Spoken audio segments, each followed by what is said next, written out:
Ya siendo las 11 y unos minutitos más, estamos por dar comienzo a nuestro tercer Congreso Libertario acá en la Universidad Francisco Marroquín. Muchas gracias a todos los que han asistido desde el primer Congreso, muchas gracias a todos los que se han incorporado, muchas gracias al profesor Carreiro, y en este caso vamos a hacer también unos agradecimientos especiales a todas las personas que amable y voluntariamente nos contribuyeron comestibles o bebestibles para que pudiéramos tener una sesión mucho más amena el día de hoy. Así que yo creo que lo primero de todo es partir con un aplauso para todas esas personas.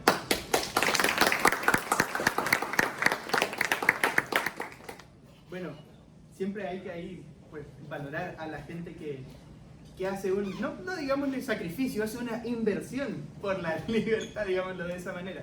Ahora vamos a comentar un poquito de cómo se va a tratar este congreso, porque es distinto a cómo los hemos llevado a cabo hasta ahora, pero eso no significa que vaya a ser peor. De hecho, yo creo que todo lo contrario. En primer lugar, en el día de hoy, pues estamos trabajando con muchas otras agrupaciones, como es Students for Liberty, como es la Bastiat Society de acá de Guatemala, como es Liberty Americas Foundation y como es ya el amigo de la casa, el Mises Institute de Guatemala. Así que estamos cada vez ahí con más enlaces y eso significa que podemos también traer, pues, profesores ahí del calibre de don Daniel. Vamos a comentar un poco cómo se va a llevar esto a cabo. Primero vamos a tener una sesión magistral, quiere decir, Daniel nos va a exponer sobre este tema. Y después de que Daniel termine la sesión, vamos a ir con preguntas, vamos a ir con diálogo.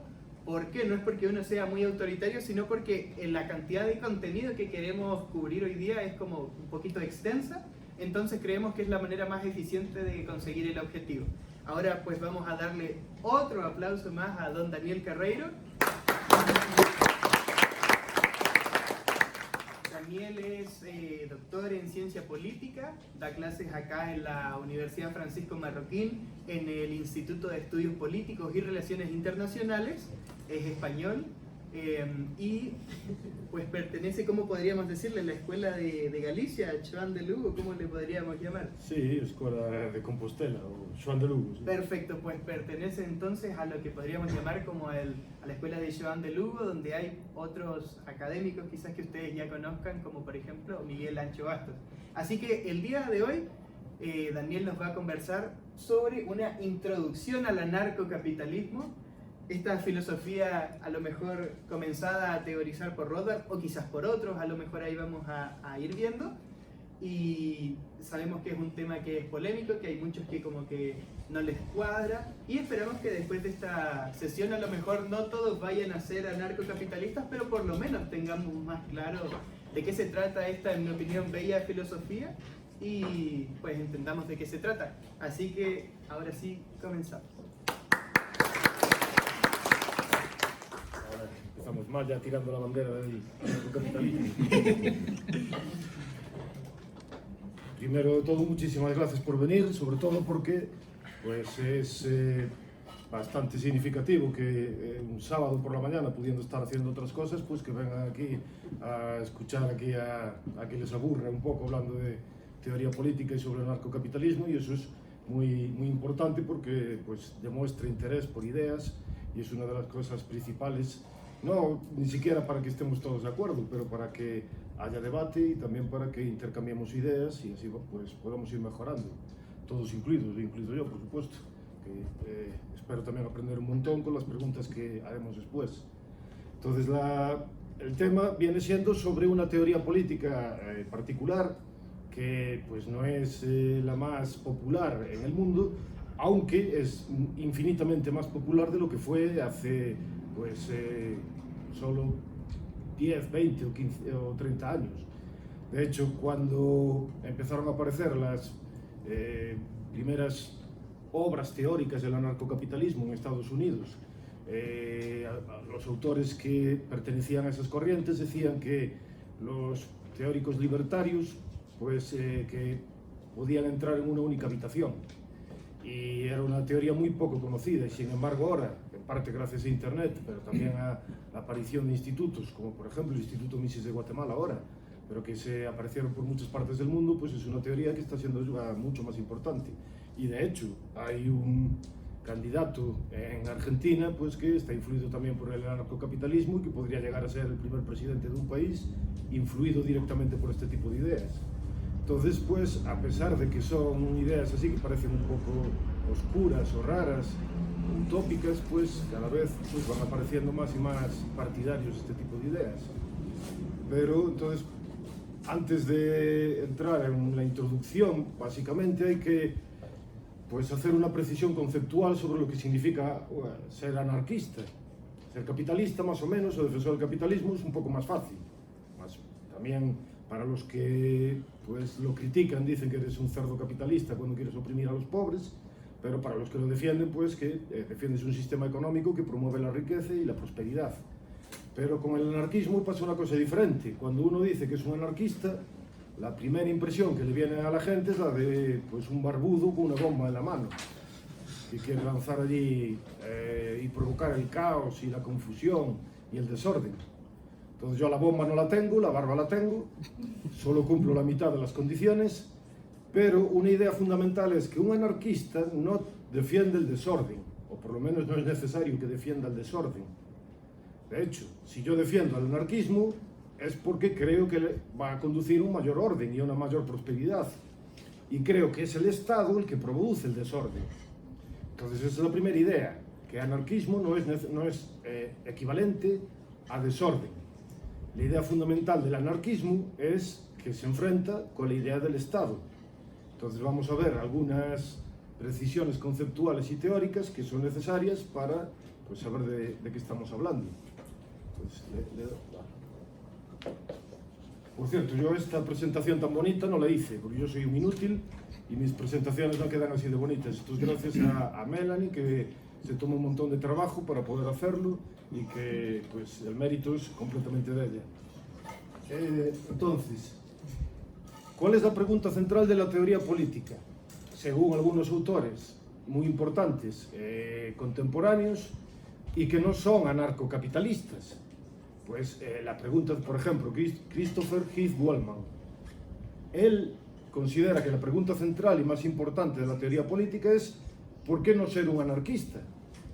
Porque realmente, si no tenemos un motivo por el que debamos obedecer las órdenes del Estado, ¿qué diferencia habría entre nosotros y un esclavo?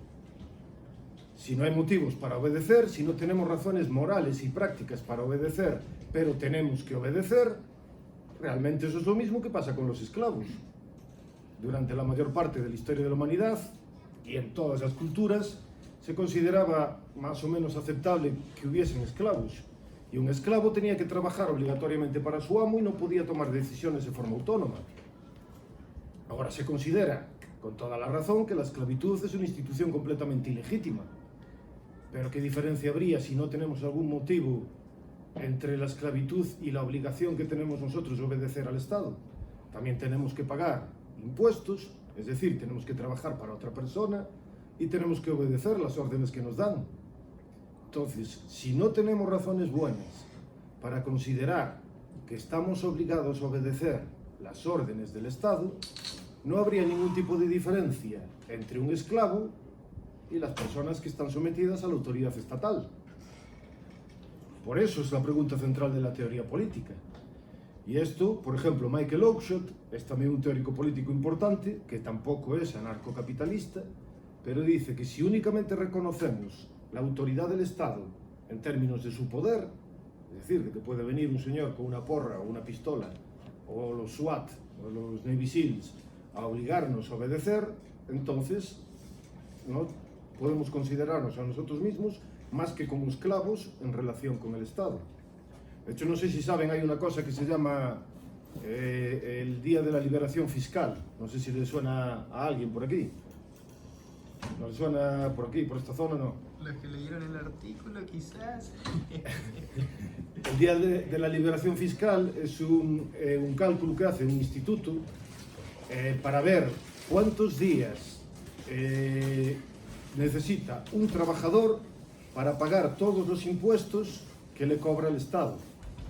Y entonces, a partir del día de la liberación fiscal es cuando empieza a trabajar y a pagar, a cobrar para sí mismo. Y básicamente eso quiere decir, en España, por ejemplo, son más de 130 días, me parece, la mitad del año. Lo que quiere decir que durante la mitad del año un trabajador europeo, porque en otros países europeos el día es básicamente parecido, un trabajador europeo tiene que estar trabajando la mitad del año para otras personas. Y eso, pues, si no tenemos razones que justifiquen qué derecho tiene otra persona a cobrarte la mitad de lo que tú pues, produces, pues básicamente es algo parecido a la idea de la esclavitud. Por eso esta pregunta es tan importante. ¿Cómo podemos justificar que el Estado nos obliga a hacer cosas como pagar impuestos o obedecer las leyes estatales? Vale. Entonces, una cosa que dificulta a veces la conversación es que a veces hay una falta de claridad conceptual. Y hay dos conceptos diferentes que muchas veces se entremezclan al hablar de este tipo de cosas. John Simmons, que es un teórico político norteamericano, distingue, por lo tanto, entre dos conceptos diferentes. Es el concepto de justificación y el concepto de legitimidad. Muchas veces cuando se escuchan conversaciones sobre por qué estamos obligados a obedecer al Estado, se entremezclan estos dos conceptos. Por eso es necesario ser capaces de diferenciarlos analíticamente. Justificación, como dice Simmons, es otorgar argumentos que expliquen qué virtudes morales o prácticas tendría un Estado. Es decir, podemos considerar que un Estado está justificado si, por ejemplo, evita el problema de la guerra de todos contra todos, como diría, por ejemplo, Hobbes. Hobbes decía en el Leviatán que si no tenemos un Estado, un monopolio de la fuerza, pues nos empezaríamos a matar todos y a acuchillarnos y a hacernos cosas horribles como obligarnos a escuchar reggaetón. Entonces, eso es justificación, pero no es lo mismo que legitimidad. La legitimidad es el derecho de mandar. Y el derecho de mandar tiene otra idea correspondiente que es la obligación de obedecer.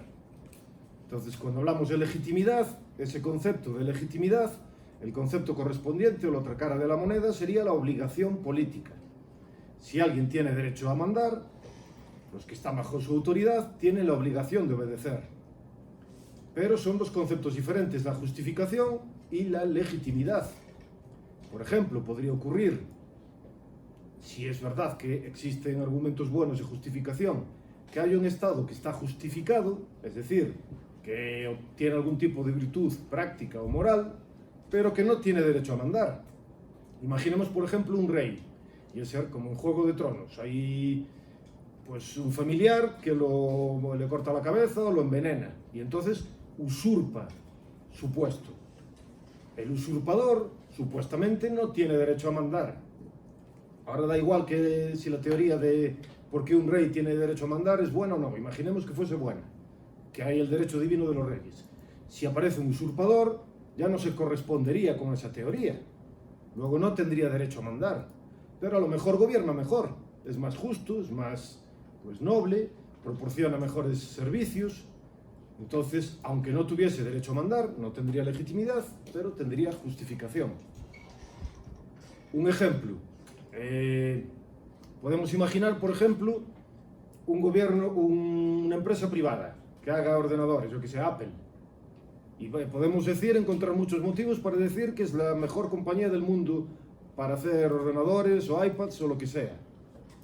Entonces, podríamos decir que hay motivos que justifican que es la mejor compañía para proveer de bienes y servicios como los ordenadores. Pero Apple tiene derecho a ir a la casa de ustedes, ponerle una pistola y decir tiene que comprarme un iPad. ¿Alguien creería que tiene derecho a hacer eso? Entonces tiene justificación, podría tener justificación, es decir, provee de bienes y servicios muy buenos, pero no tiene derecho a obligar a la gente a comprar esos bienes y servicios. O lo mismo, podríamos decir también, si yo quiero escribir una novela, o en vez de escribir una novela, pues quiero ahora reorientar mi carrera hacia ser estrella del rap. que es mi proyecto secundario, el anarcocapitalismo y el hip hop. Entonces puedo decir, para escribir, cuando me pongo a escribir las letras, pues la mejor forma de hacerlo, me puede venir alguien y decirme, es un ordenador. Con un ordenador es mucho mejor que escribirlo con estos aparatos del Pleistoceno que la juventud ya no conoce, con el papel y un bolígrafo. Y a lo mejor tiene razón, a lo mejor es mejor el ordenador que el papel. Pero eso sería un criterio de justificación, es decir, el mejor sistema es el del ordenador. Pero nadie tendría derecho a venir a mi casa y a ponerme una pistola y decirme tienes que utilizar un ordenador si yo quiero escribir con un papel. Es decir, justificación y legitimidad son dos nociones o dos variables independientes.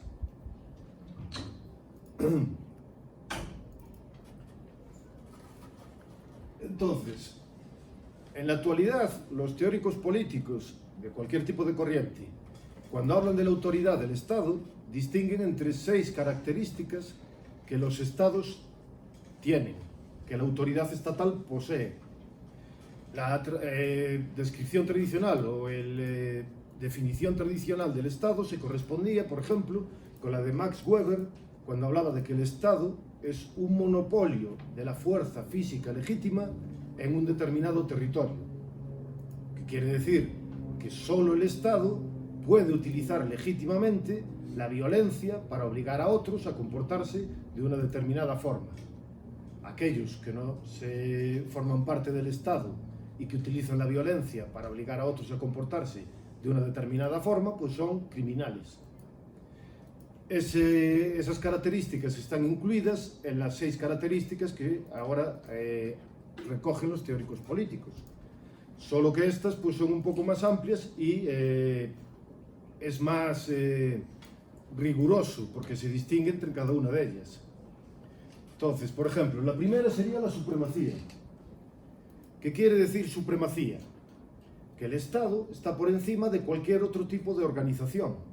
No hay ninguna otra organización que pueda adoptar o tomar decisiones de forma coercitiva como adopta el Estado. Por ejemplo, tenemos organizaciones internacionales como la ONU, pero la ONU puede obligar a un Estado a comportarse de una determinada forma. De hecho, los que participan en la ONU participan justificándose o basándose en la autoridad del Estado. Los Estados adoptan decisiones, una de ellas es participar en la ONU, pero la ONU no tiene un gobierno mundial, no tiene un monopolio de la fuerza sobre todo el planeta. Entonces, la autoridad, la idea de supremacía es característica de esa idea de la autoridad estatal. No hay ninguna otra institución por encima. La segunda característica es la comprehensividad, que significa que el Estado puede tomar decisiones o está autorizado a legislar en relación con muchísimos temas. Por ejemplo, política fiscal, política de sostenibilidad, política de inmigración, política de costas, política exterior. Entonces tiene muchísimos temas, un amplio abanico de temas sobre los que el Estado está autorizado a legislar y a reclamar la obediencia de sus ciudadanos para todas y cada una de esas leyes. La tercera característica es la independencia del contenido. ¿Qué quiere decir esto? Ustedes pueden decidir qué leyes cumplir y cuáles no. Es como un buffet. Que dice, esta la cumplo, esta no me gusta, esta no. Esta la dejo. Entonces, independientemente de cuál sea el contenido de las leyes, según los que defienden la idea de la autoridad estatal, tienes que cumplir esa ley. Da igual cuál es el contenido de la misma. La cuarta característica es la particularidad. ¿Qué quiere decir? Los miembros de un Estado, por ejemplo, los ciudadanos de Guatemala, ¿a qué Estado tienen que obedecer? Al de Guatemala. ¿Tienen que obedecer al Estado ruso? ¿O al español? ¿O al francés? Entonces hay una relación de particularidad. Los miembros de un Estado solo están obligados a obedecer a ese Estado en particular y a ningún otro Estado diferente. Esto va a ser muy importante porque muchas de las justificaciones que defiende la autoridad del Estado no van a ser capaces de dar cuenta de esta característica de particularidad. La quinta característica es la universalidad o generalidad. ¿Qué quiere decir? ¿Qué ciudadanos están obligados a obedecer en Guatemala? Todos. Normalmente, esa es la característica de universalidad. Todos los ciudadanos, muchas veces, están obligados a obedecer. Algunos teóricos reducen esa característica y hablan de generalidad. Y dicen de no todos están obligados a obedecer, sino la mayor parte. Y la última característica es la territorialidad. ¿Qué quiere decir? El Estado afirma su soberanía sobre un determinado territorio. Por ejemplo, Guatemala no dice que pueda tomar decisiones sobre la Antártida, sino solo sobre un territorio concreto, que es lo que aparece en los mapas, pues como correspondiente con Guatemala. Entonces eso tiene una característica también de territorialidad. Entonces, cuando hablamos de un Estado, tiene que cumplir estas 6 características, y se supone que estas características, pues, tienen que ser justificadas a través de los argumentos que ofrecen los teóricos políticos al hablar de la autoridad estatal. Pero hay otro grupo de teóricos que niegan la autoridad del Estado, que pues venimos siendo los anarquistas. Entonces, hay también diferencias y precisiones en la idea del anarquismo. No todos los anarquistas son iguales. ¿Cuáles son las diferencias principales? La primera sería la diferencia entre el anarquismo filosófico y el anarquismo político. El anarquismo filosófico, pues, no van a afirmar que el Estado sea una organización perjudicial necesariamente. Puede considerar que el Estado es una organización positiva. Pero ¿qué va a negar un anarquista filosófico? Va a negar que el Estado tenga derecho a mandar. Entonces no tiene por qué considerar que el Estado es una organización mala o perjudicial. De hecho, puede incluso considerar que es necesaria, pero va a negar que tenga derecho a mandar. Y de ahí la distinción que distinguíamos antes entre justificación y legitimidad. Lo que critican los anarquistas filosóficos es la idea de legitimación, no la idea de justificación necesariamente. Por ejemplo, no sé si conocen a Juan Ramón Rayo, estuvo por aquí hace relativamente poco por la graduación. Pues Rayo se considera a sí mismo a veces, dependiendo del día de la semana, pues un anarquista filosófico, porque él dice que el Estado no tiene derecho a mandar, pero es necesario para, por ejemplo, la defensa nacional. Rayo es muy bueno, es un teórico muy bueno, muy buena persona además, pero en términos de anarquismo, pues los anarquistas filosóficos son los flojitos, los anarquistas flojitos. Son los que tienen así como más miedo de reconocer que el Estado es una organización perjudicial. En el anarquismo filosófico, no sé si quedó claro la distinción entre anarquismo filosófico y político. ¿O alguien tiene alguna duda con eso? El político no me quedó muy claro. El anarquismo político va a decir el Estado es una organización criminal, básicamente. Y entonces es mejor sustituirla por otro tipo de formas de organización. Es una organización perjudicial. Entonces no tenemos razones para defender el Estado, como tienen, por ejemplo, los anarquistas filosóficos, que creen que ofrece algún tipo de bien y servicio necesario, como la defensa nacional. Es decir, el anarquista filosófico no tiene por qué querer cambiar el Estado por otra organización. Puede estar muy contento viviendo en un Estado. Solo va a decir que no tiene derecho a mandar. Otra distinción que hay: anarquismo filosófico a priori y anarquismo filosófico a posteriori. ¿Qué dice el anarquismo filosófico a priori? Pues, por ejemplo, como William Godwin o Max Stirner dirían que el Estado no tiene derecho a mandar necesariamente porque vulnera alguna característica que estos anarquistas filosóficos consideran positiva. Por ejemplo, la idea de autonomía. La idea de autonomía significa que es algo moralmente bueno que las personas tomen decisiones de forma autónoma. Sin embargo, el Estado obliga a las personas a tomar decisiones de forma no autónoma, heterónoma. Viene alguien de fuera y te obliga a comportarte de una determinada forma. Como para estos anarquistas la autonomía es una característica moral positiva, ya son anarquistas a priori, porque necesariamente el Estado va a vulnerar esta condición. Y luego tenemos los anarquistas filosóficos a posteriori, como por ejemplo John Simmons. ¿Cuál es la diferencia con los otros? Estos van a coger todas y cada una de las justificaciones que se utilizan para defender al Estado y van a intentar analizar si son correctas o incorrectas, si se sostienen o no se sostienen. Van a ver si pueden refutarlas. Y cuando las refutan, entonces dicen, dado que refutamos a posteriori todas las características o todas las teorías que defienden el derecho a mandar de los estados, no podemos considerar que los estados tienen derecho a mandar. Por eso son a posteriori, porque llegan a su conclusión después de analizar las justificaciones que ofrecen los estatistas. Por ejemplo, una justificación que se puede utilizar y que normalmente se utiliza de forma popular para defender a los estados es la idea de que otorgamos nuestro consentimiento a gobernar. Pero si estos teóricos analizan la justificación del consentimiento y llegan a la conclusión de que no se sostiene, entonces dirían, esta justificación podría valer, pero como los estados no la cumplen, no pueden apelar a esa justificación. Por lo tanto, los estados no tienen derecho a mandar. Entonces tenemos anarquismo filosófico a priori y a posteriori. Y luego tenemos, bueno, ahora esto, para el anarquismo filosófico, el Estado puede ser necesario, pero no tiene derecho a mandar.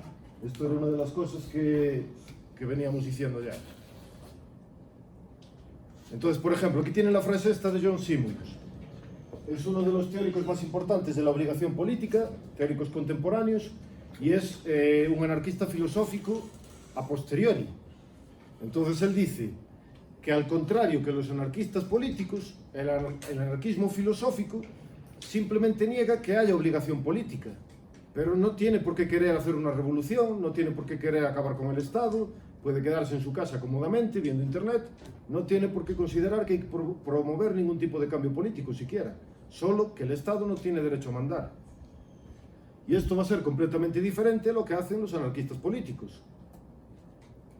El anarquismo político sí que va a decir que el Estado es una organización perjudicial, negativa, que se basa en la violencia, en la opresión, en el robo, y que hay otras formas para organizarnos políticamente y que por lo tanto deberíamos pasar de una situación en la que hay estados a otra que sería mejor en la que no hubiese estados.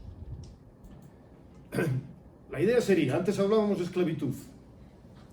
Un anarquista filosófico sería como alguien que dijese, nadie tiene derecho a tener esclavos. Imaginemos en Roma, en la Roma antigua, nadie tiene derecho a tener esclavos. Pero tener esclavos está justificado porque el dueño de los esclavos les da de comer, les da trabajo, educa a los esclavos. Entonces hay cosas, bienes y servicios que los esclavos reciben de su situación. Y su situación es mejor que la que sería si no estuviesen bajo la autoridad de su amo. Eso sería pues un esclavista filosófico y un antiesclavista filosófico. Un antiesclavista político sería el que diría los esclavos están sometidos a través de la fuerza y de la violencia y hay otras formas para permitir que los esclavos se organicen de tal forma que puedan pues, tener educación o puedan también tener mejores condiciones de vida. Entonces, como analogía sería básicamente esa. Un anarquista político sí dice que el Estado es perjudicial. Un anarquista filosófico puede encontrar algún motivo por el que seguir defendiendo el Estado. Y hay muchísimas corrientes de anarquismo, muchísimas. La diferencia principal es que la inmensa mayoría de los anarquistas son unos izquierdistas, lamentablemente. Entonces no solo son anarquistas, sino que también critican el capitalismo y también critican incluso la propia idea de jerarquía. Es decir, que todo tipo de jerarquía, para muchos de los anarquistas de izquierdas, es necesariamente mala. Por ejemplo, la jerarquía en una iglesia, la jerarquía en un equipo de rugby, la jerarquía de padres e hijos, la jerarquía, todo tipo de jerarquía, digamos, social, para esos anarquistas sería negativa. Para los anarquistas, digamos, entre comillas, de derechas, o los que defienden el capitalismo, no todas las jerarquías son negativas. Yo, por ejemplo, soy anarcocapitalista, pero estoy perfectamente satisfecho con la jerarquía que se produce en una familia entre los padres y los hijos. Los hijos están obligados a obedecer a los padres. No considero que esa jerarquía sea negativa, todo lo contrario, creo que es una jerarquía muy positiva. O, por ejemplo, yo también jugué durante muchos años al rugby, en el que gané mucho. Lo único que gané, también es verdad, fueron golpes y roturas de huesos. Pero en el rugby, ahora por cierto, si a alguien le gusta, y el Mundial acaba de empezar ayer. Yo no sé, yo intento hacer siempre propaganda antifútbol, porque no me gusta. Pues en el rugby también hay jerarquías, como por ejemplo, tenemos un capitán. El capitán es el único que puede hablar con el árbitro durante un partido de rugby, y el resto de jugadores tienen que obedecer las órdenes que da el capitán. Para mí esa jerarquía es también totalmente positiva. No está basada en la violencia, ni en la fuerza, ni en la obligación, y permite, pues, ordenarse y organizarse. Entonces, esta es una diferencia que separa a los anarquistas de izquierdas de los anarquistas que defienden el capitalismo o el libre mercado. ¿Cuál es la diferencia principal? Pues la idea de propiedad. Para los anarquistas de izquierdas, la propiedad se considera como algo necesariamente malo. Para los anarquistas, digamos, de derechas, la propiedad no se considera como algo malo, la propiedad privada. De la misma forma, los anarquistas de izquierdas creen que solo existe propiedad privada porque existe el Estado, mientras que los anarquistas que defienden el capitalismo creen que no, que la propiedad privada es un elemento natural, pertenece a la naturaleza humana y existiría y existió en ausencia del Estado. Entonces esta va a ser una de las principales diferencias entre estos tipos de anarquistas. ¿Qué tipos de anarquismo hay de izquierdas? Pues tenemos, por ejemplo, el anarquismo mutualista de Proudhon, o que reconoce, por ejemplo, que la sociedad se puede organizar a través de mutuas o cooperaciones de trabajadores. Tenemos el anarquismo socialista de Bakunin, el anarquismo comunista de Kropotkin, tenemos el anarcosindicalismo de Gustav Landauer y otros autores. Y estos anarquistas, generalmente, desde mi punto de vista, cuando hablan del Estado como una institución opresiva, pues yo tiendo a estar de acuerdo con ellos. Pero cuando empiezan a hablar del capitalismo, de la propiedad privada, ahí pues ya las cosas cambian completamente. En general, la gente tiende a asociar anarquismo con algún tipo de anarquismo de izquierdas, de los que quieren crear algún tipo de revolución, lanzar bombas contra los empresarios o contra los estados, o causar algún tipo de destrucción sistemática de la propiedad, como por ejemplo Black Lives Matter, por ejemplo, tiene algunas conexiones con algún tipo de anarquismo de izquierdas y pues le gusta hacer que las ciudades pues tengan un poco de calor natural a través del fuego. Entonces muy poca gente asocia anarquismo con la defensa de la propiedad privada. Sin embargo, hay autores que van a defender esas ideas. ¿Cuál es la cosa que principalmente une a todos los anarquistas políticos? Pues que el anarquismo político cree que el Estado es una institución perjudicial que además no tiene derecho a mandar. Justificación y legitimidad. No solo es una institución que no tiene derecho, que no te tiene por qué obligar y tú no tienes obligación a obedecer, sino que además es una institución que causa continuamente y sistemáticamente problemas sociales y económicos y de todo tipo. Entonces, la idea fundamental que une a todos los anarquistas es el rechazo del Estado, a los anarquistas políticos, y creen que tienen que modificarlo por otra cosa diferente. ¿Qué motivos hay para rechazar el Estado? Ofrece muchísimos motivos, pero el primero es que rechazan la idea de que el Estado sea la única organización capaz de ofrecer determinados bienes que son imprescindibles para que la sociedad sobreviva. Por ejemplo, ¿cuál es uno de esos bienes que se suele utilizar para decir que el Estado es imprescindible? ¿Perdón? Salud. La salud, por ejemplo. ¿Alguno más? La educación, la justicia, la seguridad nacional. Esos son, hay más, pero son de los más utilizados. Mucha gente cree que si el Estado no se ocupa de ofrecer esos bienes y servicios, pues nadie los va a ofrecer, o nadie los va a ofrecer de una forma mínimamente adecuada, y por lo tanto la sociedad va a colapsar bajo su propio peso. Y vamos a vivir como, no sé si vieron las películas de Mad Max, Fury Road. Así que de repente pues nos vamos a pintar la cara de blanco y vamos a saltar de un coche en llamas gritando ahí, "Witness me", así a lo loco. Por cierto, un peliculón ese. Pero básicamente la idea es esa, que si no hay un Estado, pues vamos a entrar en el caos, el colapso, el salvajismo y la desesperación. Pues los anarquistas niegan esto, van a decir que hay otras formas para ofrecer todos esos bienes y servicios. Luego vamos a ver algunas. ¿Cuál es la segunda crítica? La segunda es que los anarquistas dicen que la idea es que el Estado no se va a sostener únicamente a través de la violencia, porque cuando tú utilizas únicamente la violencia, provocas un rechazo muy claro. Normalmente, si tú quieres que la gente obedezca, lo mejor es que la gente quiera obedecer. ¿Y cómo puedes conseguir que la gente quiera obedecer? Pues educándola, dándole ideas y diciéndole desde que son pequeñitos que el Estado es fundamental y necesario, y es muy bueno y es lo mejor del mundo, es chachipiruli. Entonces, ¿qué es lo mejor que puedes utilizar para hacer eso? La educación pública. Por ejemplo, ¿alguien sabe cómo empezó las primeras formas de educación pública en el siglo XIX? ¿Quién fue el que las instauró? Creo que fue Rockefeller o fue, ¿cómo se llama el otro? Que era de los magnates estadounidenses. En Estados Unidos. Pero en Europa, que empezó un poco antes. Pero eso no era una educación estatal. Bismarck, ¿o no? Bismarck. Antes del siglo XVIII, el rey Federico el Grande de Rusia. También se puede centrar, pero no es un esfuerzo, no fue un esfuerzo tan total como el de Bismarck. Correcto, correcto. La idea, todas las que dijeron, salud, educación, sanidad, empezaron todas por Bismarck, que era un político conservador. Y Bismarck decía en cartas que tiene y que están publicadas y que se puede acceder por todo el mundo, cuál era la intención de hacer que el Estado se ocupara de esas funciones. La función era evitar la revolución socialista y hacer que los trabajadores fuesen dependientes del Estado, tanto en educación como en sanidad y como en pensiones. Si las pensiones te las da el Estado, los trabajadores no van a querer hacer una revuelta contra el Estado.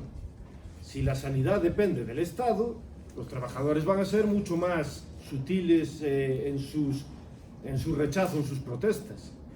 Y si tú educas a los trabajadores y a la gente en general para que crean que el Estado es la organización que se ocupa de todo esto y que es imprescindible, van a presentar muchísima menor resistencia y no van a buscar alternativas.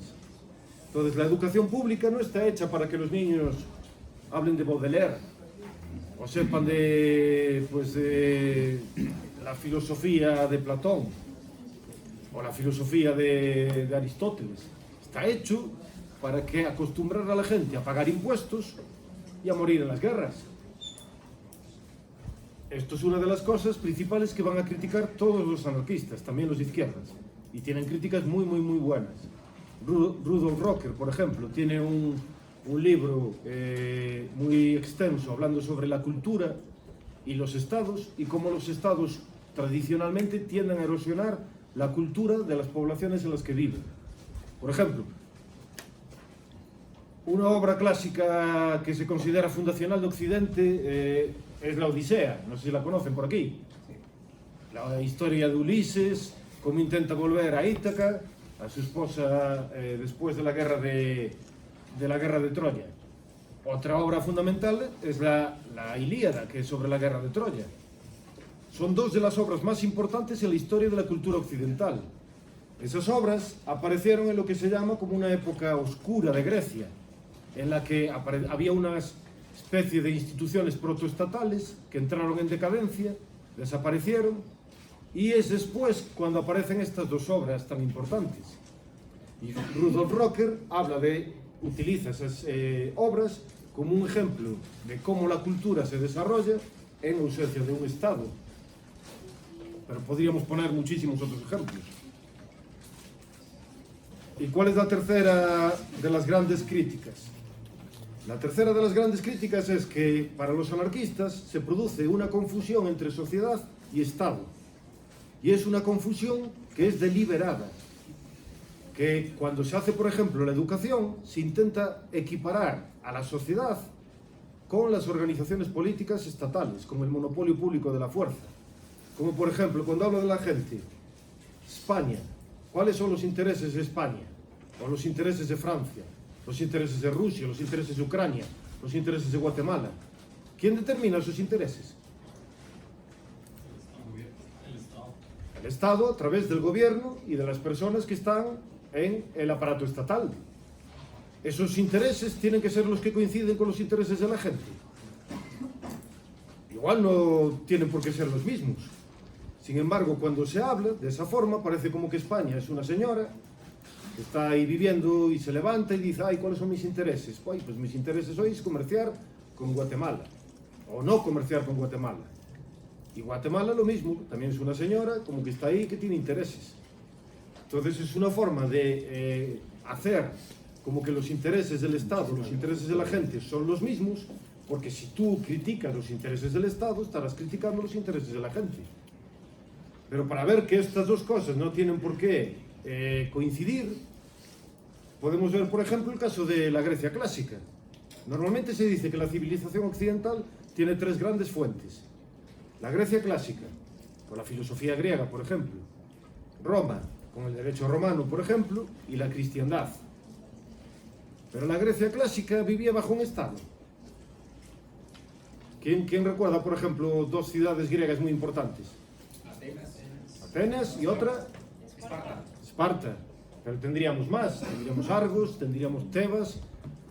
Grecia se correspondía con un sistema político de pequeñas ciudades, a veces se llama ciudades-estado, polis. Pero había una cultura idéntica, o por lo menos había elementos culturales que compartían todos ellos, como por ejemplo el idioma, o la religión, o un sentimiento de pertenencia comunitario. Tenían un sentimiento panhelénico. Cuando llegaron, por ejemplo, los persas, la película esta de 300, no sé si le vio a la gente por aquí, la de esto es Esparta, le pega la patada y lo tira ahí al pozo. Yo siempre quise hacer eso algún día con alguien, pero hubo gente que dijo que es un crimen contra la humanidad. Bueno, pues cuando llegaron los persas venían con un ejército más o menos centralizado, pero los griegos no tenían un ejército centralizado porque no tenían un estado, un imperio, sino que se unieron de forma más o menos espontánea. Entonces, los griegos no pertenecían a un único estado, pero tenían características culturales comunes, ideas comunes, religiones comunes, un idioma común, y tenían sociedades diferentes. Entonces, no es lo mismo tener un estado que una sociedad. Una sociedad puede existir, incluso en este caso, que es tan importante para la civilización occidental, en ausencia de un estado que unifique a todas las personas. Entonces, estos van a ser tres de los argumentos más importantes que utilizan todos los anarquistas en general. Rechazar la idea de que el Estado es imprescindible para ofrecer bienes y servicios necesarios para la supervivencia de la gente. La idea de que el Estado adoctrina continuamente a su población para que sea más sumisa a la hora de obedecer.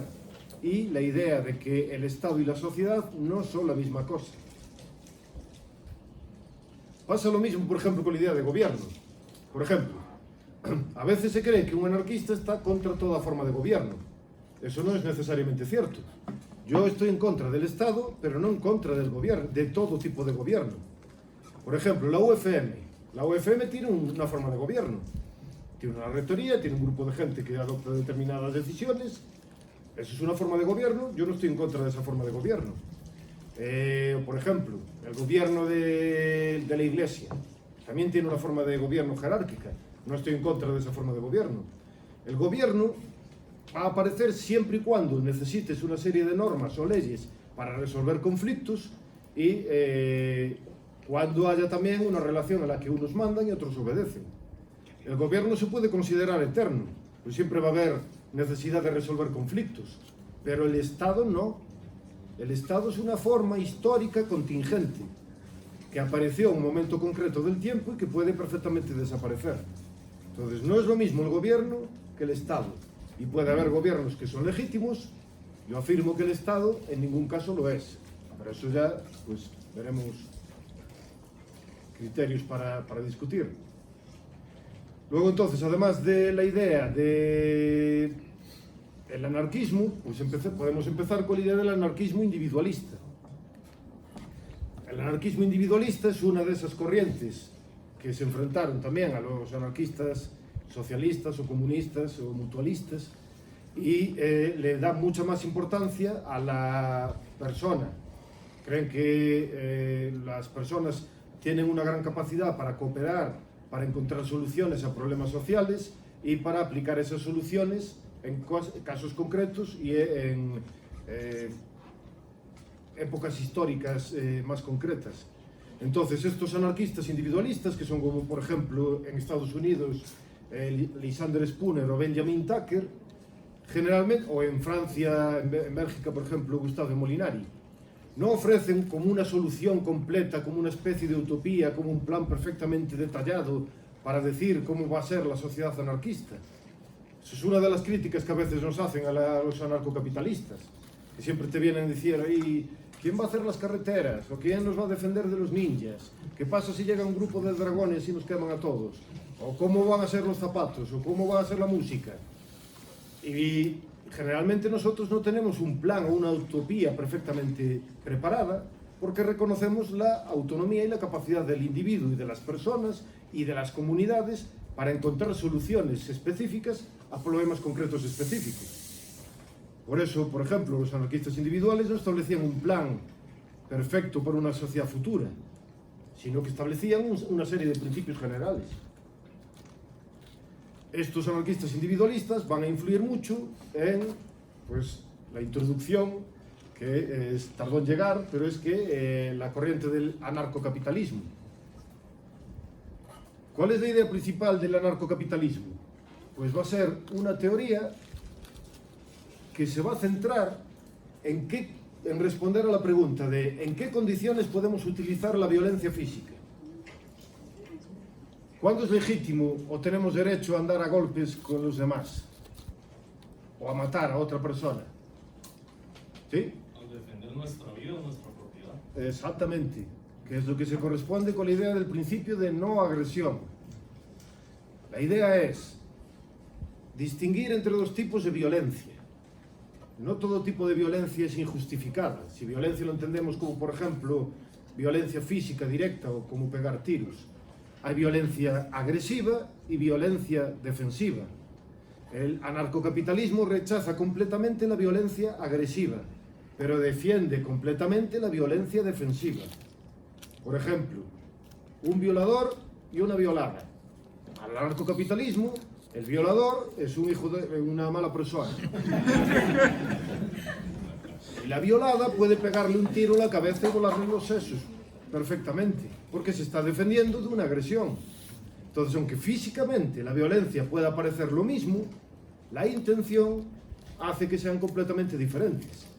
El agresor no tiene justificación, el agredido sí que la tiene. Como por ejemplo en Karate Kid, no sé si o Cobra Kai. En este dojo no hay piedad. Pues sí. Hay diferentes niveles de defensa de mi persona. Por ejemplo, no es lo mismo, por ejemplo, un violador, como tú dijiste, como una persona que no viste y solo quiere una pelea tranquila, que como que robó una manzana en el caso de cosas. Ahí entraría otros principios diferentes, como por ejemplo el de proporcionalidad. A un niño que roba una manzana, pues no le puedes volar los sesos con una pistola.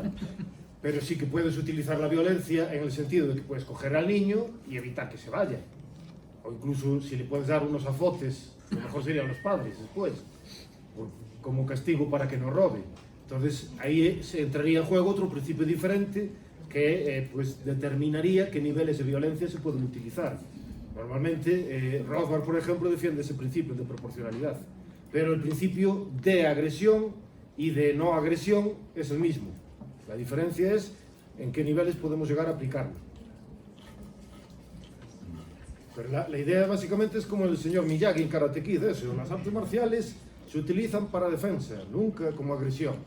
El anarcocapitalismo está completamente de acuerdo con esa idea. O también como los Jedi en Star Wars. Como pueden comprobar, me gusta el cine.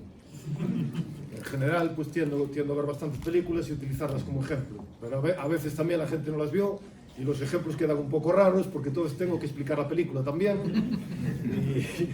Pues, pero bueno, a veces cuadra que la gente lo vio. Pero Star Wars, una película en general, la conocerán aunque no la hayan visto, pues hay memes y todo ese tipo de cosas. Pues es lo mismo, los Jedi dicen que no puedes utilizar la violencia o el sable láser para cortar uno por la mitad, solo para defenderte. Los Sith no tienen ningún tipo de problema en utilizar la violencia como agresión. Los Sith son estatistas y los Jedi son más anarcocapitalistas. Y de hecho, en una de las películas, la corrupción de los Jedi es cuando pues, defienden el uso de la violencia para unos secesionistas que no quieren pertenecer a la República. No soy un nerd,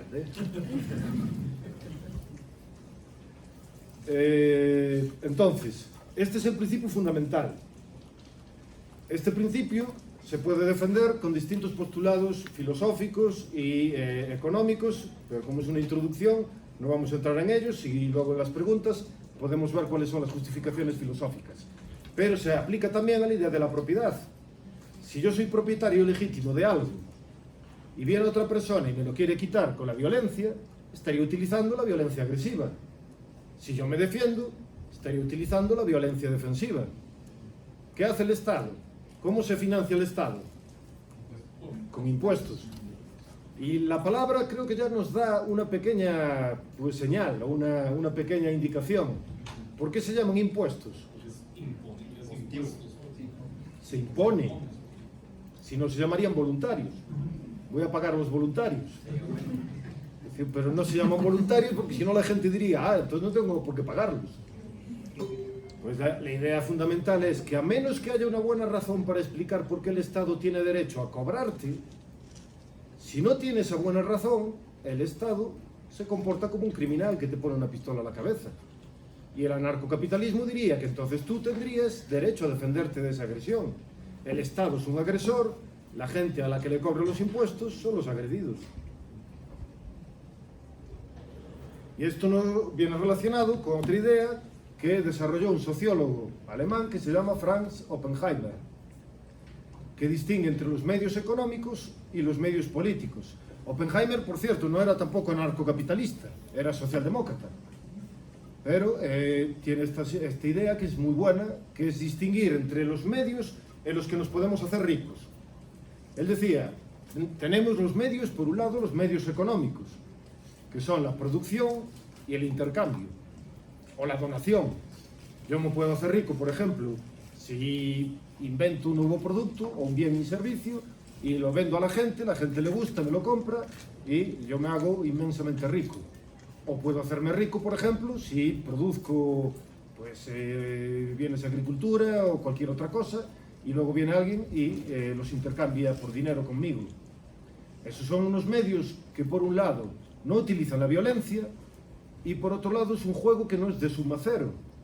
Las dos personas al intercambiar, en un intercambio comercial, salen ganando. Es decir, si yo intercambio, por ejemplo, $2 por este bolígrafo. Aquí no le llaman bolígrafo, ¿no? ¿Cómo le llaman aquí? Lapicero. Lapicero. Suena muy raro. Un lapicero en España es, en donde soy yo, es un sitio donde se ponen los lápices. Tiene sentido. Sí, seguramente. Pues un intercambio por este lapicero. Y yo prefiero entonces el lapicero que los $2. y la persona que me vende el lapicero prefiere los $2 que el lapicero. Entonces se produce una situación en la que las dos partes salen mutuamente beneficiadas. No es un juego de suma cero. Esos son los medios económicos. Luego tenemos los medios políticos. Los medios políticos son la violencia, la extorsión, el robo, el salvajismo. Por ejemplo, ¿cómo hacían los mongoles para hacerse ricos en el siglo XII y principios del siglo XI? Perdón. Invadían, o sea, Saqueaban. Invadían, saqueaban, mataban, violaban, ponían en fuego ciudades y luego cobraban impuestos o robaban lo que tenían por allí en las ciudades. Esa es una forma también de hacerse rico. La diferencia es que utilizas la violencia agresiva y que es un juego de suma cero. Es como jugar al póker. En el póker, lo que yo gano, otra persona lo pierde. Cuando yo robo, si robo, no robo mucho en general, pero cuando alguien roba, uno gana, pero el otro pierde. De ahí la idea de suma cero, porque lo que sumamos, lo que yo sumo de ganancia, se le resta al otro de pérdida.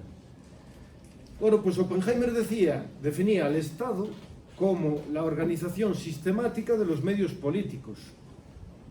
Es decir, que el Estado utiliza sistemáticamente la fuerza y la violencia para conseguir incrementar sus recursos. Utiliza impuestos y los impuestos en última instancia se basan en que hay un señor con una pistola que si no los pagas pues te va a ir a casa y te va a poner la pistola en la cabeza. Es una forma metafórica de hablar. No tiene por qué ir un señor con una pistola. A lo mejor va el señor con la pistola en el cinturón y no tiene por qué sacarla, pero tú ves la pistola y dices, pues igual me conviene pagar los impuestos. En última instancia te van a llevar a la cárcel si no los pagas. Por lo menos en aquellos países donde el sistema impositivo funciona bien, hay gente, incluso liberales, que eso lo ven como algo positivo. A mí me parece algo horrible. Prefiero los países donde la gente evade impuestos. Pero básicamente entonces la idea es eso: el Estado es la organización sistemática que utiliza los medios políticos, la violencia, la extorsión y el fraude. ¿Por qué utiliza el Estado el fraude? Por ejemplo, ¿a alguien se le ocurre algún ejemplo? ¿Sí? A lo mejor a la hora de pagar el estado de bienestar, que al final tiene que ser muy ineficiente, en comparación, por ejemplo, con lo que la propiedad privada podría otorgarle al individuo. Entonces estás pagando por algo que no va a ser tan bueno y encima es impositivo. Por ejemplo, podría ser un ejemplo. ¿Sí? podría ser también cuando realizan una compra de un servicio público-privado, que a veces aumentan el costo de ese servicio, o sea, a la hora de pagar dicen, esto vale más de lo que realmente vale. O menos. O menos de lo que, ajá. Correcto, también, sí. Aplicaría en los casos de rent seeking.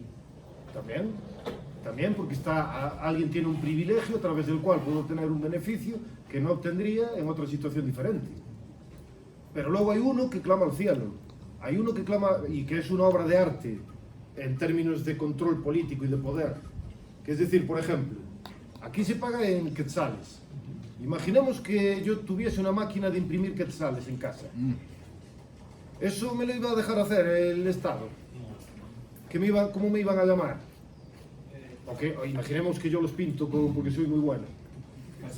Falsificador, pero si lo hace el Estado, no. Porque el Estado también es una cosa más complicada, pero tiene también una maquinita para hacer billetes. Y cada vez que hace billetes, el precio de cada uno de los billetes vale menos. Pero si lo hace una persona común y corriente, es un crimen. Si lo hace el Estado, ¿cómo se llama? Es una política de estabilización monetaria. Que esto tiene que ver con la idea de adoctrinamiento. Utilizas palabras muy bonitas, la gobernanza internacional o la tecnocracia, para decir que lo que estás haciendo no es básicamente un fraude. Entonces, el anarcocapitalismo en general, sobre todo los que son de la escuela austríaca, además de ser economistas austríacos, pues son anarcocapitalistas, tienden a utilizar o buscar la consistencia en tres ámbitos específicos, ámbitos de estudio, que viene siendo la economía, la justicia y la historia. Entonces, en economía, estos autores tienden a decir que las leyes económicas son las mismas para todos los bienes y servicios. No hay bienes especiales, porque si no, no estaríamos descubriendo leyes. Por lo tanto, no hay bienes. Si el capitalismo, el libre mercado, es mejor para la provisión de bienes y servicios, va a ser mejor para la provisión de todos los bienes y servicios. Y eso incluye la seguridad, la sanidad, la justicia, todos los bienes y servicios.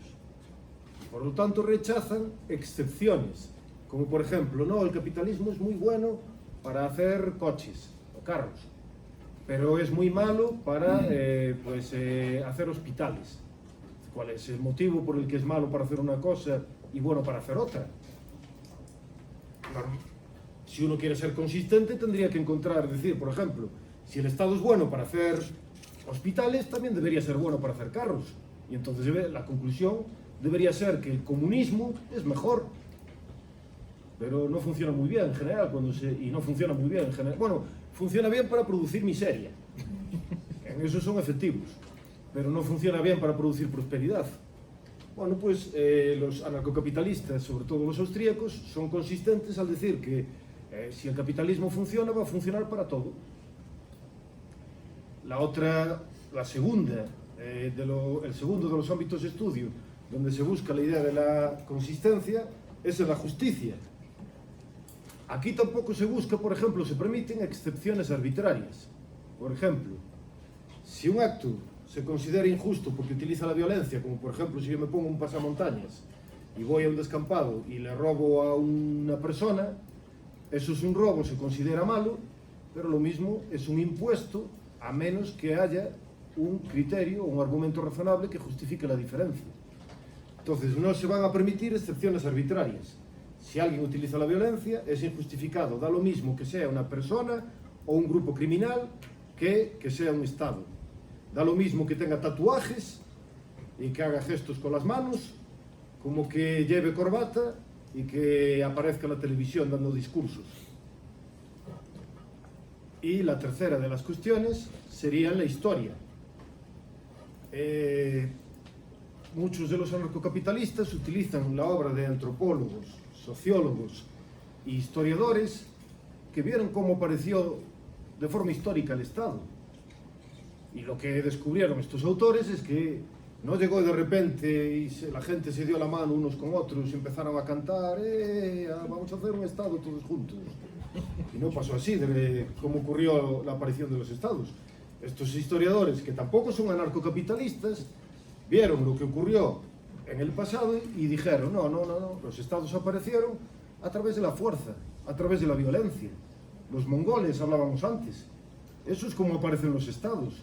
Normalmente un grupo bien organizado de soldados o de guerreros o de piratas que consiguen el control a través de la fuerza de un determinado territorio, se establecen allí y empiezan a cobrar tributos a las personas que allí vivían y se produce un fenómeno de superestratificación. Es una palabra muy larga para decir que va a haber como dos clases, los que mandan y los que obedecen. Y de ahí aparecieron, por ejemplo, las clases aristocráticas. Los aristócratas vienen de guerreros, vienen de gente que utilizaba la fuerza, no vienen de gente que estaba... Es luego cuando se vuelven más suaves, cuando empiezan a encontrar otro tipo de acciones. Pero básicamente, por ejemplo, uno de estos autores, Charles Tilly, estudió cómo se crearon los estados en Europa. Y el título de su artículo es War Making and State Making as Organized Crime. Es decir, que no hay diferencia entre crimen organizado y la aparición de los estados. La diferencia será después, cuando consiguen el control sobre un determinado territorio, entonces utilizan ese poder para intentar promover la idea de la gente que está sometida a su dominio, que es necesario, que el Estado es una institución natural, que es inevitable. Pero históricamente aparecen a través de la fuerza.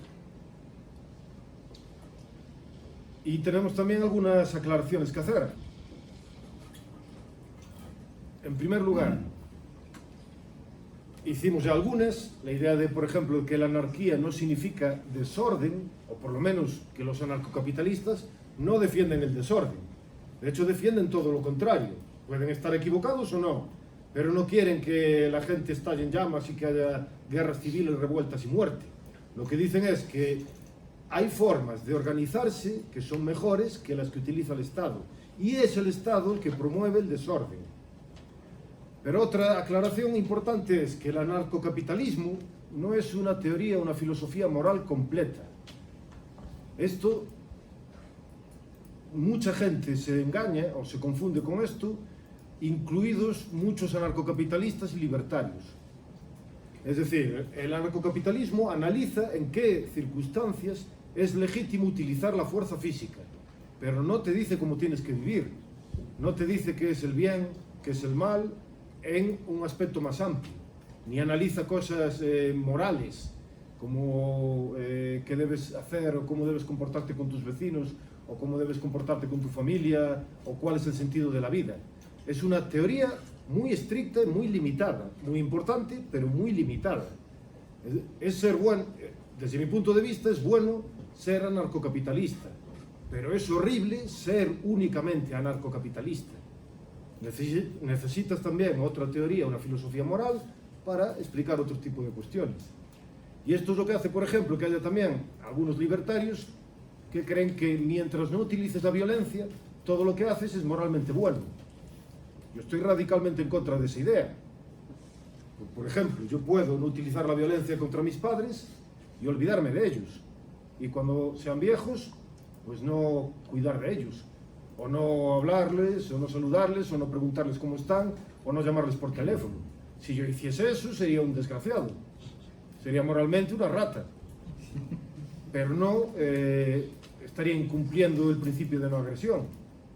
Entonces, es muy importante porque muchas veces, muchas discusiones que se producen incluso entre anarcocapitalistas tienen que ver con esta cuestión, que hay gente que confunde el anarcocapitalismo con una filosofía moral completa, en un sentido o en el otro, y dice, mientras no utilices la violencia, todo lo que hagas está bien. No.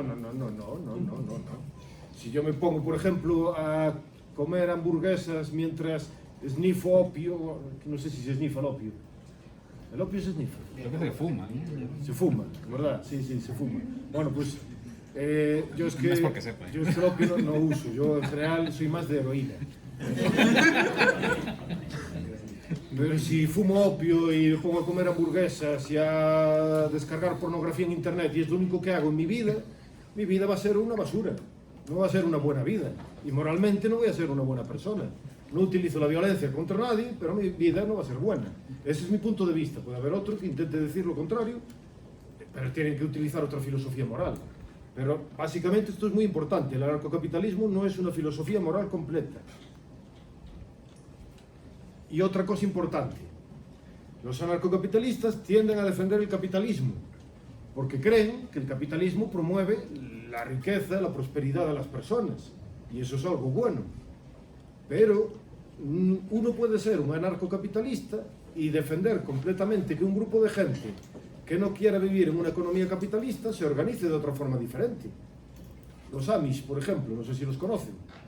En Estados Unidos los Amish no pueden utilizar ninguna tecnología que creo que fuese posterior al siglo XIX o a mediados del siglo XIX. Entonces no pueden, van con carros de caballos, y no utilizan carros con gasolina, y no utilizan ordenadores, y no utilizan un montón de tecnología moderna. No sería una economía estrictamente capitalista, pero mientras no vulneren el principio de no agresión, tienen todo el derecho a vivir como quieran. O una tribu, por ejemplo, una tribu del Amazonas que viva en un determinado territorio y que no quiera vivir o desarrollarse económicamente a través del capitalismo. Tienen todo el derecho a vivir como llevaron viviendo durante toda su historia, siempre y cuando no utilice la violencia contra otros. Entonces, el anarcocapitalismo no implica que tengas que vivir bajo una economía capitalista, solo que el capitalismo, comparado con otros sistemas económicos, pues promueve una mayor riqueza y eso, pues, generalmente lo consideramos como algo positivo. Por eso, como no necesariamente tienes que defender el capitalismo o obligar a nadie a vivir bajo el capitalismo, hay otros autores como Gerard Casey que hablan de anarquía libertaria como nombre para el anarcocapitalismo, pero básicamente viene siendo lo mismo. Entonces, esto sería una introducción muy general sobre el anarcocapitalismo. Tenemos otros argumentos. Los argumentos más generales a favor del Estado suelen ser esos. Hay algunos más, pero eso viene siendo un resumen muy básico, pero bien hecho. Entonces, sobre esto podemos hablar después si quieren, si tienen preguntas, porque habría que criticar todos y cada uno de sus argumentos. Pero como llevo ya bastante tiempo hablando y estoy aquí aburriéndoles, pues creo que podemos darlo ahora por aquí, por finalizada la introducción.